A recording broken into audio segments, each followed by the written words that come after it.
Good morning students. आज हम class 7th Hindi का चैप्टर 2 पढ़ेंगे, नाक की धाक। ये एक व्यंग्यात्मक पाठ है, व्यंग्य कसे हुए हैं इसमें। लेखक ने नाक से जुड़े मुहावरों का प्रयोग करते हुए समाज में व्याप्त नाक मतलब झूठी इज्जत के महत्व को दर्शाया है कि लोग झूठी इज्जत के कितने डिंडोरों पीटते हैं, कितना क्या करते हैं उसके लिए, उसी के बारे में ये चैप्टर है। कितना अच्छा होता अगर नाक न होती। क्या कह रहा है लेखक? कितना अच्छा होता अगर नाक न होती। नाक की चिंता में आदमी का जीना मुहाल हो गया। नाक रखने के खातिर लोग मुकदमेबाजी में बर्बाद हो जाते हैं। कर्ज लेकर भी ब्याह शादी, भात, छौचक आदि में अंधाधुंध खर्च करते हैं। जन्म पर नहीं, मृत्यु पर भी दावत खिलाते हैं। पड़ोसी के बच्चे को कॉन्वेंट स्कूल में जाते देख अपने बच्चे को भी मजबूर होकर उसी में दाखिला दिलाते हैं। खरीदने के औकात न होने पर भी महंगी किस्त देकर टीवी, फ्रिज, कूलर आदि ले जाते हैं, क्योंकि नाक नीची होने से डरते हैं। लोग अपनी धाक जमाने के लिए अपनी नाक ऊंची रखते हैं। देखो बेटा, इस युग में झूठी शान है ये,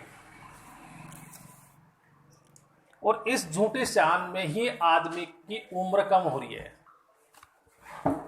आदमी एक मशीन बन के रह गया है झूठी इज्जत, झूठी नाक की इज्जत रखने के लिए। पड़ोसी का बच्चा कॉन्वेंट स्कूल, कृष्णों के स्कूल है, धर्म अलग है, पढ़ाई कुछ नहीं होती है, सिर्फ दिखावे। एक चैरिटी ट्रस्ट बना रखा है, उसमें एक बिल्डिंग को देखकर लोग अपने बच्चों को एडमिशन करवा देते हैं और लाखों रुपए दे देते हैं। क्यों दे देते हैं? कि पड़ोस में उसकी नाक ऊंची रहे। पड़ोसी है कि हाँ मेरा बच्चा कॉन्वेंट स्कूल में जाता है। शादी ब्याह करते हैं, अपनी औकात नहीं होती है, लेकिन कर्जा लेकर भी उसमें बहुत ज्यादा पैसा लगा देते हैं भाई लूटने के लिए, अपनी नाक ऊंची रखने के लिए। और यहां तक कि जन्म जब बच्चे को होता है, पड़ोसी ने जन्म में अगर 100 आदमी जिमाए हैं तो दूसरा 500 आदमी जिमाने की कोशिश करेगा। यहां तक कि मृत्यु जब हो जाती है, घर का एक सदस्य इस दुनिया से चला जाता है, लेकिन फिर भी उसमें दावत करते हैं। कितना बुरा हाल है इस समाज का। पड़ोसी घर में टीवी, फ्रिज, कूलर है तो पैसे नहीं है तो किस्तों पे से भी, आजकल किस्तों की सुविधा चल रही है, उसमें लाकर भी वो टीवी, फ्रिज, कूलर अपने घर पे लाएंगे। और इससे क्या होता है?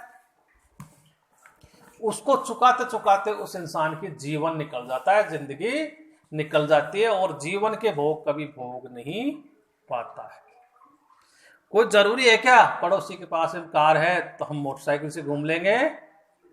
कोई जरूरी है क्या उसके पास महंगी कार है हम हल्की कार से घूम लेंगे?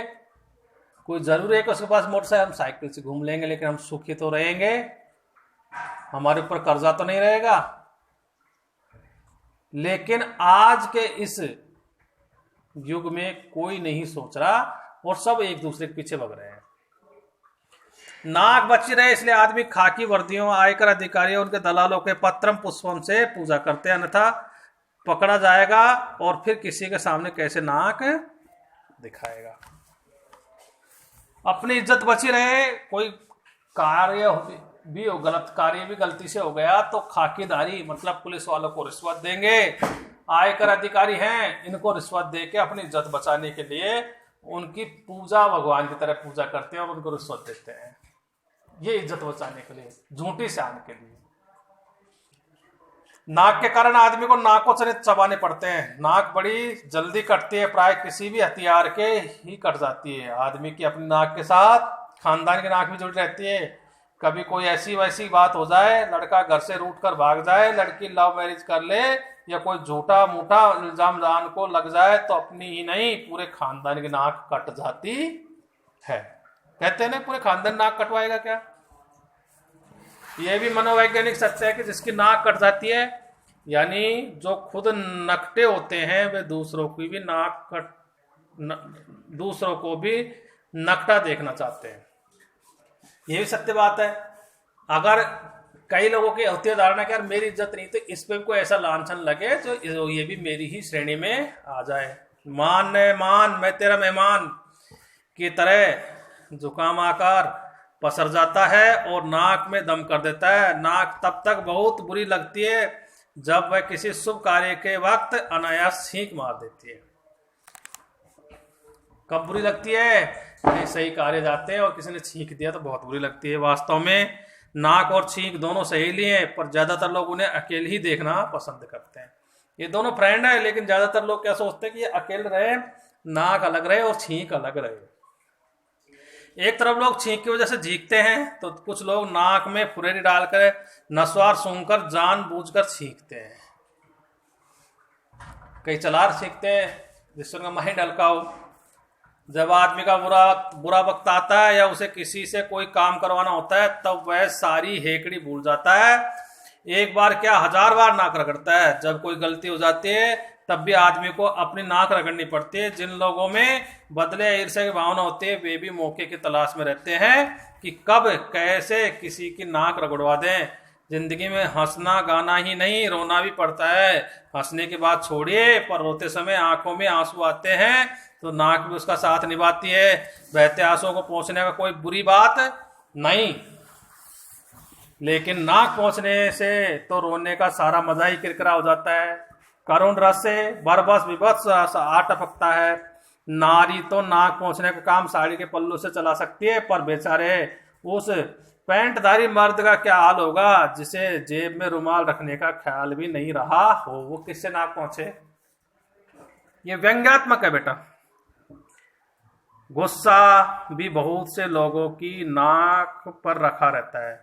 उससे जरा कुछ कहा नहीं कि बिना बात नाक फुला लेते हैं। नाकने में उन जितनी कमियां या बुराइयां हैं, उससे ज़्यादा अच्छाइयाँ भी हैं। इसलिए जिनकी नाक नहीं होती वे भी नाक लगाते हैं, भले ही इस बात पर कोई दूसरा नाक भौं सिकोड़ता रहे। बेटा आज इतना ही पढ़ाएंगे कि ये नाक है। अपनी इज्जत, परिवार की इज्जत बचाने के लिए मनुष्य क्या क्या करता है, और अपनी झूठी शान रखने के लिए आदमी क्या क्या करता है। मशीन बन रहा है, झूठ बोलता है, गलत तरीके से पैसे कमाता है, किस्तों पे सामान लाता है और अपनी शान बनाता है। इसी बारे में है। आज हम इतना ही पढ़ेंगे, आधा चैप्टर हम कल पढ़ाएंगे। ठीक है बेटा, धन्यवाद।